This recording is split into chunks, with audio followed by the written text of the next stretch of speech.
राधे राधे सांग माने। आज हूँ मार्गशीर मास तृतीय पाली गुरुवार।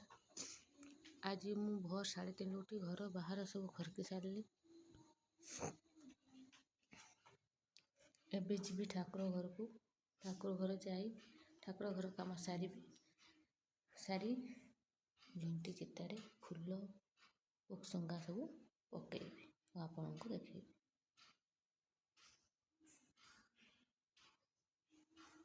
देखु केमी मु सब झुंटी गुड़िक पकई हूँ रोषेई घर यहपरी बाहर मु सब झंटी चिता पकई आप देखुवे जमती पारे।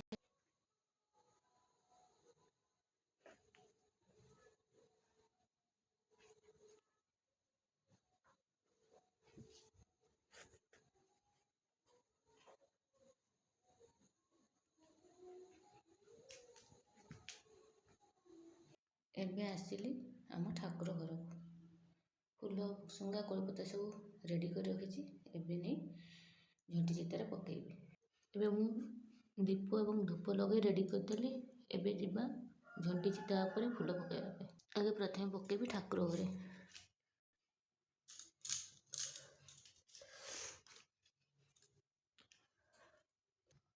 एबे देली कोलीपत्र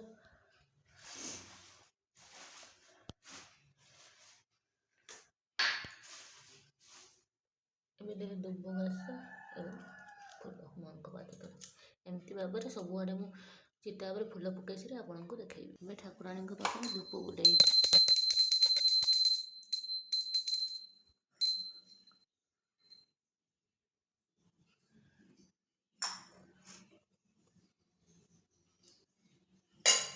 एमती भाव में सबू चितारे धूप एवं दीप बुलाई आसी आपको देखी। एबे मु सब धूप दीप बाहर को नहीं आसली। एबे मु ठाकुराणी चिता को बंदेबी घर भीतर को। आपण मैंने देखते किपर सब फूल पोक्संगा कोड़ीपत्र पकई सारी। एबे मु संपूर्ण भाव में झंटी चितारे फूल पोक्संगा पकई सारी धूप दीप दे ठाकुराणी को घर भीतर को बंदे नहीं आसली। यह हूँ ठाकुर घर। यापर मु ठाकुर पूजा आरंभ करी। एवं मु शंख बजेबी ठाकुराणी को पूजा करने।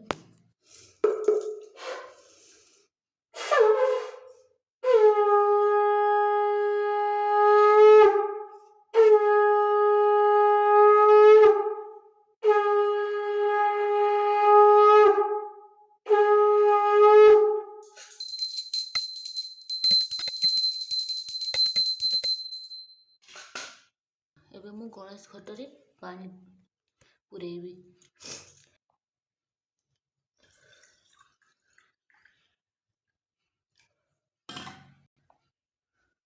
एबे घटरे मु आंब डाल देवी। एबे तलिके आनिली अंधारे।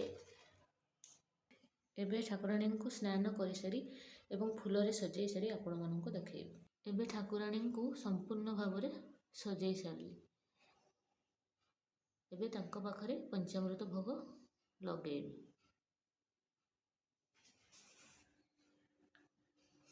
एबे मु जाइली देखंतु एति धड़ा फूल नेकी आसली अंधारे टॉर्च नहीं जाइली विश्वास करिए।